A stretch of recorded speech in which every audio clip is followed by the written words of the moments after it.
Welcome students. Public ॲडमिनिस्ट्रेशनमध्ये जी आपण एक series पाहतो आहे, वेगवेगळे थिंकर्स आपण समजून घेत आहे. याच्या आधी आपण बरेचसे थिंकर्स समजून घेतलेले आहेत. आपण विल्सनबद्दल समजून घेतलंय, आपण फ्रेडरिक टेलर समजून घेतलंय, आपण फायोल समजून घेतलेला आहे. आता आपण जो थिंकर ज्याच्याबद्दल आपण चर्चा करणार आहे तो असा थिंकर आहे ज्या थिंकर्सनी पूर्ण लोकप्रशासन बदललेलं आहे. हा थिंकरनी जर आपला सिद्धांत दिला नसता तर लोकप्रशासन जसं आज आपण पाहतो तशा प्रकारे आपण लोकप्रशासन पाहू शकलो नसतो. हा जो लोकप्रशासनाचा चेहरा जो आहे तो हा थिंकर आहे ज्याला म्हणतात मॅक्स वेबर. हा असा थिंकर आहे ज्याच्या नावाने नोकरशाही ओळखली जाते, ज्याला वेबेरियन नोकरशाही, वेबेरियन ब्युरोक्रेसी असं म्हटलं जाते. लक्षात घ्या, पूर्ण ब्युरोक्रेसीला तुम्ही वेबेरियन ब्युरोक्रेसी म्हणत आहे. किती मोठं काम याने केलेलं असेल, किती चांगला सिद्धांत याने दिलेला असेल. हालाकी सिद्धांत ॲक्च्युअल प्रॅक्टिसमध्ये ज्यावेळेस तुम्ही आणता त्याच्यामध्ये तुम्हाला भरपूर टीका सुद्धा दिसतात. येणारे अजून आपल्याला जे लेक्चर्स आहेत तसे या लेक्चर्समध्ये आपण काही जे मॅक्स वेबरबद्दल काही सिद्धांताचे काही मुद्दे समजून घेणार. या पुढच्या लेक्चर्समध्ये त्याची काही तत्वे आपण समजून घेणार आणि त्यानंतरचे जे लेक्चर असेल त्यानंतर आपण त्याच्या टीका सुद्धा पाहणार आहे. तर याचे सिद्धांत आहेत चांगले, परंतु काही टीका सुद्धा आहेत. येणाऱ्या एका लेक्चर्समध्ये आपण याचे टीका सुद्धा पाहून घेणार आहे. त्यामुळे तुम्हाला हा मॅक्स वेबर समजून घ्यायचा असेल तर अजून आपल्याला लेक्चर्स पाहावं लागणार आहेत जेणेकरून आपल्याला पूर्ण मॅक्स वेबर कळून येईल. ठीक आहे. आणि थिंकर्स किती इम्पॉर्टंट आहे की नोकरशाहीलाच म्हटलंय वेबेरियन ब्युरोक्रेसी, वेबेरियन नोकरशाही. एक लक्षात घ्या, हा एकच असा थिंकर आहे ज्याच्या नावाने नोकरशाही ओळखली जाते. ओके. बाकी याच्या आधीचेही आपण थिंकर्स पाहिले किंवा त्याच्यानंतरची आपण थिंकर्स पाहू, कोणत्याच थिंकरच्या नावाने नोकरशाही नाही ओळखली जात. कारण हा एक पॅटर्न असा त्यांनी दिलेला आहे की एक वेळ तुम्ही वेबरचा सिद्धांत नोकरशाहीमध्ये लावला तो तुम्ही काढून घेऊ शकत नाही. ओके. एवढे नोकरशाहीचा तो पॅटर्न तो अडॉप्ट होऊन जातो सिस्टम मध्ये. तुम्ही भारतामध्ये सुद्धा कोणती नोकरशाही आहे? वेबरन नोकरशाही आहे. बऱ्याचशा पाश्चिमात्य देशामध्ये सुद्धा हीच आणि बऱ्याचशा आफ्रिकन, लॅटिन अमेरिकन कंट्रीजमध्ये हीच नोकरशाही आहे, वेबरियन नोकरशाही. एवढा इम्पॅक्ट या मॅक्स वेबरचा होता. चला समजून घेऊया असं त्यांनी काय सांगितलेलं आहे. ठीक आहे. आता ह्या ज्या गोष्टी आहेत ना तुम्हाला वाचून लक्षात येतील की आजच्या नोकरशाहीमध्ये याच तर गोष्टी आहेत, भारतातल्या नोकरशाहीमध्ये याच तर गोष्टी आपण पाहत आहे. का? कारण मॅक्स वेबरचीच तर नोकरशाही आपण फॉलो करतोय. तर काय बोललाय पाहतो. पहिला तो बोलतो सत्ता आणि अधिकार बद्दल. मॅक्स वेबर सत्ता आणि अधिकार बद्दल बोलतो की सत्ता काय असते आणि अधिकार काय असतो. Power and authority. याला अधिकाराला आपण प्राधिकार शब्द वापरूया कारण तो थोडासा अधिक त्याला योग्य शब्द होऊन जातो ऑथॉरिटीसाठी. परंतु ही ऑथॉरिटी ऍक्च्युअली करते काय तर तो आपला अधिकारच दाखवत असते. ठीक आहे. चला सत्ता. सत्तेबद्दल मॅक्स वेबर काय म्हणतो पहा. सत्ता नॉर्मली कशासाठी असते? लोकांच्या सेवेसाठी. परंतु मॅक्स वेबरची सत्ता वेगळी आहे. मॅक्स वेबर म्हणतो प्रतिकार करूनही व्यक्तीची इच्छा अंमलात आणली जाणे त्याला म्हणतात सत्ता. म्हणजे मला एखादी जर इच्छा जर मला अंमलात आणायची असेल, मला कोणी विरोध करत असेल, प्रतिकार करत असेल तरी मी माझी इच्छा मला जसं त्याच्याकडून करून घ्यायचं आहे मी करून घेऊ शकतो माझ्या इच्छेनुसार. तर ते मी करू शकत असेल तर माझ्या हातात सत्ता आहे असं मी म्हणू शकतो. पहा, आजच्या ब्युरोक्रेसीमध्ये, नोकरशाहीमध्ये हेच तर दिसतंय आपल्याला. ब्युरोक्रॅट्सला वाटते की ते म्हणतील ते सगळ्यांनी करायलाच पाहिजे कारण त्यालाच सत्ता म्हणतात. वेबर तर त्यालाच म्हणत होता. ब्युरोक्रेसी आपली वेबेरियनच आहे, नोकरशाही वेबेरियनच आहे आपली. त्यामुळे हीच सत्ता आजच्या आपल्याला सत्तेमध्ये दिसून येते, ब्युरोक्रेसीमध्ये दिसून येते.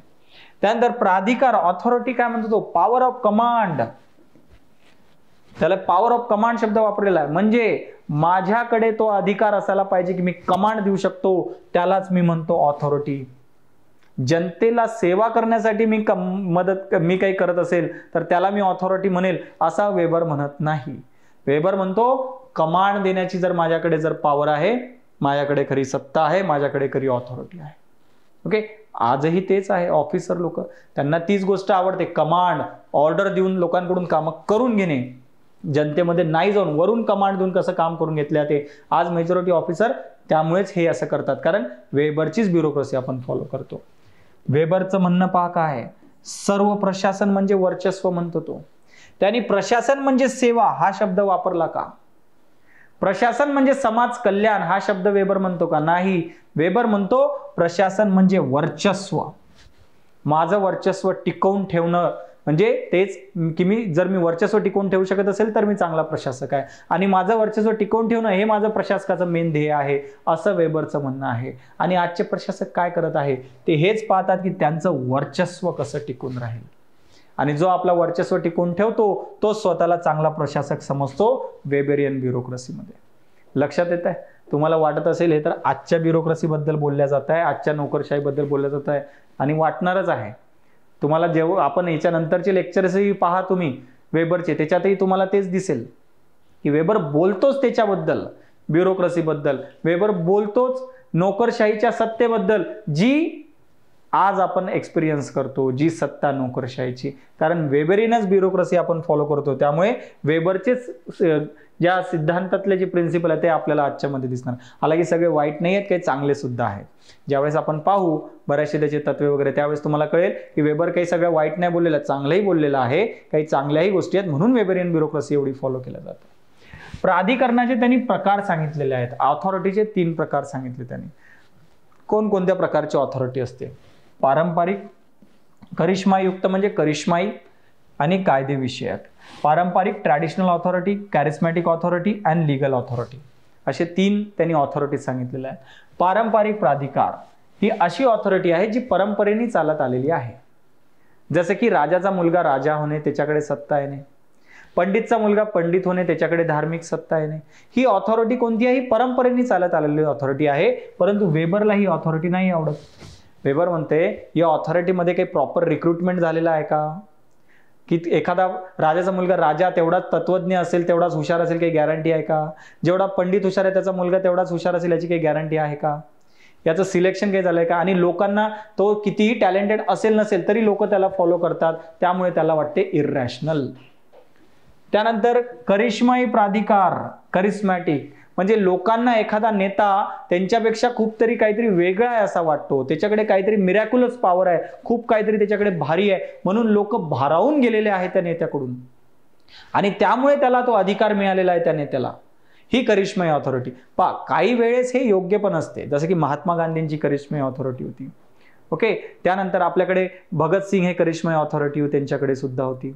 इंदिरा गांधींकडे आपल्याकडे करिश्माई ऑथॉरिटी होती. सध्या जे आपले सध्याचे प्राईम मिनिस्टर आहे त्यांच्याकडे सुद्धा करिस्मॅटिक ऑथॉरिटी आहे. तर काही प्रमाणात ते चांगली सुद्धा असते, परंतु कधी कधी ते वाईट सुद्धा असते, आणि लोक आंधळेपणाने त्यांना फॉलो करतात. हिटलरची करिस्मॅटिक ऑथॉरिटी होती, वाईट गोष्टींकडे घेऊन गेली ती. त्यामुळे करिस्मॅटिक ऑथॉरिटी जी आहे त्याला नकार देतो वेबर, म्हणतो करिस्मॅटिक ऑथॉरिटीचं काही खरं नाही, इररॅशनल आहे, लोक आंधळेप्रमाणे फॉलो करत आहे, तो योग्य आहे की अयोग्य आहे ते कोणी चेक करत नाहीये. ठीक आहे, त्यामुळे त्याला सुद्धा इररॅशनल म्हणतो. हिटलरचे एक्झाम्पल इथे लागते. करिस्मॅटिक लीडर वर्ल्ड वॉर 2 कडे घेऊन गेलाय पूर्ण समाजाला. त्यानंतर कायदेविषयक अधिकार, कायदेविषयक प्राधिकार, लीगल ऑथॉरिटी ही अशी ऑथॉरिटी असते ज्यामध्ये रूल्स अँड रेग्युलेशन, नियमानुसार सरकार चालते, कायद्यानुसार सरकार चालते. ओके. ज्यामध्ये प्रॉपर मेरिट बेस्ड रिक्रुटमेंट भरती केली जाते, ट्रेनिंग दिल्या जाते, प्रॉपर प्रमोशन केल्या जाते, इव्हॅल्युएशन मूल्यमापन केलं जाते ऑफिसरचं, आणि तो चांगला काम करत असेल तरच त्याला अधिकार दिले जातात. ओके. आणि त्याचे काही खूप सारे तत्व आहेत, ते तत्व आपण पाहू नेक्स्ट लेक्चरमध्ये. वेबरने दिलेले तत्व, ते तत्व सुद्धा आहेत. ते तत्व कायदा आणि नियमांनुसार ते तत्व फॉलो केलेले असतात. ओके. आणि तिथे त्या व्यक्तीला महत्व नसते, त्याच्या पोझिशनला महत्व असते, आणि त्याच्या टॅलेंटला ते महत्व आहे. त्यामुळे हे कायदेविषयक अधिकार वेबर म्हणतो हा चांगला प्राधिकार आहे. ओके. हा रॅशनल आहे, तर्कसंगत आहे. ओके. त्यासाठीच मग वेबर जो आहे नोकरशाहीचे 2 प्रकार करतो. एक करतो परंपरागत, दुसरा करतो कायदेशीर तर्कशुद्ध, traditional bureaucracy and legal rational bureaucracy, असे 2 प्रकार तो करतो. जे आपण आधी पाहिले प्राधिकार, पारंपरिक आणि करिश्मायुक्त प्राधिकार, तो ठेवतो पारंपरिक ब्युरोक्रेसीमध्ये, पारंपरिक नोकरशाहीमध्ये, जो तो रिजेक्ट करतो.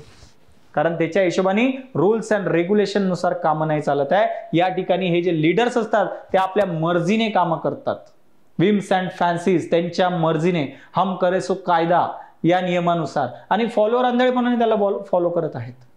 ओके. त्याच्यामध्ये काही तर्कसंगतता नाही आहे. परंतु कायदेशीर तर्कशुद्ध ही जे नोकरशाही असते याच्यामध्ये तो काय म्हणतो, कायदेशीर प्राधिकार घेतो, ज्यामध्ये तर्कसंगतता असते. कारण रूल्स रेग्युलेशन्स नुसार, प्रॉपर कायद्यानुसार, नियमांनुसार सरकार चालू आहे. त्यामुळे तो म्हणतो की हे कायदेशीर तर्कशुद्ध जी आहे, कायदेशीर प्राधिकार हा सर्वात योग्य आहे. आणि आजच्या ब्युरोक्रेसीमध्ये आहे ना, आपल्याकडे एक्झाम घेतली जाते, प्रॉपर ट्रेनिंग दिल्या जाते, नियम दिले जातात. IAS जरी झाला तरी IAS रूल्स फॉलो करावे लागतात तुम्हाला. ठीक आहे, कोणताही ऑफिसर झाला तर त्याचे नियम असतात, ते नियम तुम्हाला फॉलो करावे लागतात आणि त्याच्यानुसारच तुम्हाला सरकार चालू लागते. तुम्ही जर नियम नाही पाळले तुम्हाला सुद्धा शिक्षा होते, तुम्ही अधिकारी असले तरी. कारण कायद्यानुसार तर्कशुद्ध पद्धतीने सरकार चालवावं लागते. त्यामुळे कायदेशीर प्राधिकारालाच कायदेशीर तर्कसंगत नोकरशाही म्हणून वेबर म्हणतो आणि हीच नोकरशाही फॉलो करायला पाहिजे असा वेबर सांगतो. याचे काही तत्व पण आहेत या नोकरशाहीचे, जे आपल्याला पुढच्या लेक्चर्समध्ये पाहायचे आहेत. अशाच गोष्टी सिंपल भाषेमध्ये आपण समजून घेतो आपल्या पब्लिक ऍडमिनिस्ट्रेशनच्या कोर्समध्ये, जो ऑनलाईन आणि ऑफलाईन मोडमध्ये सुद्धा आहे, ज्यामध्ये लेक्चर सोबत आपले चांगले नोट्स, मेंटरशिप, आन्सर रायटिंग या सगळ्या गोष्टी आपण घेत असतो. ऑफलाईन मोडमध्ये तुम्ही जर पुण्यामध्ये असाल किंवा पुण्यात येणे शक्य असेल, ऑफलाईन मोडमध्ये आपला पब्लिक ऍडमिनिस्ट्रेशन कोर्स 7 जुलैपासून 7 जुलैपासून चालू होतोय.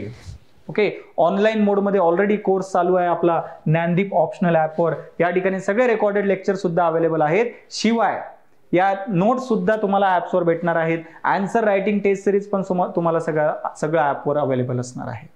ओके, त्यासाठी तुम्हाला ज्ञानदीप ऑप्शनल ॲपला व्हिजिट करावं लागेल आणि तिथे तुम्हाला कोर्स सिलेक्ट करावा लागेल पब्लिक ऍडमिनिस्ट्रेशन. तो इंग्लिश आणि मराठी दोन्हीमध्ये अवेलेबल आहे.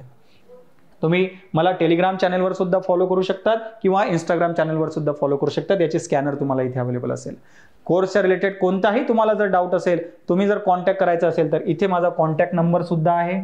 2 ठिकाणी तुमचा कॉन्टॅक्ट नंबर इथे तुम्हाला दिसतो. जो कॉन्टॅक्ट नंबर आहे 940 542 546 आणि 1. तुम्ही मला कॉन्टॅक्ट करू शकता, तुमचे डाऊट सॉल्व्ह केले जातील. अशीच आपली सिरीज अजून चालू राहणार आहे. त्यामुळे भेटूया नेक्स्ट लेक्चरला. थँक्यू.